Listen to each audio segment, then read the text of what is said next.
呢條視頻建議18歲以下兒童係家長陪同下觀看，敬請留意。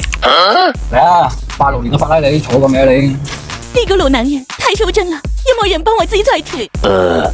冇錯，佢就係俾咗10日時間俾我哋，除咗前後蓋同車頂，其他地方都要做燒焊同翻新噴油嘅86年拉力。事不宜遲，馬上開工。首先要處理嘅係生鏽位置。師傅話：好在係啲杯殼嗰啲，唔係受穿晒。其實有一定年份嘅車，多少都會有生鏽或者鏽穿嘅情況，而我哋接嘅咁多情懷老車，基本上都有呢啲情況。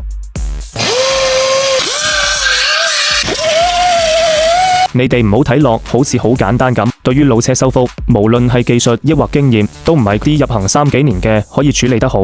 除此之外，仲有對車對人嘅保護，亦都係好重要㗎。2 days later， 燒焊部分已經搞掂啦，因為時間趕，所以車主選用咗保留原車還樣嘅方式去做翻新噴油。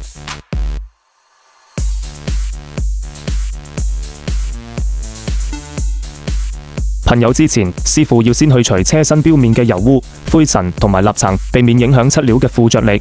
然後根據車身原廠色號調配對應嘅面漆。正式噴上車身之前，仲要先試色，確保同原車顏色一致。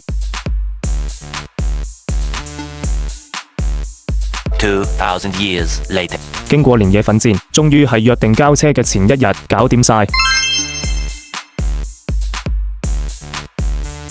我哋唔單止做咗翻新噴油，仲幫車主將4隻鈴都做咗鏽跡處理。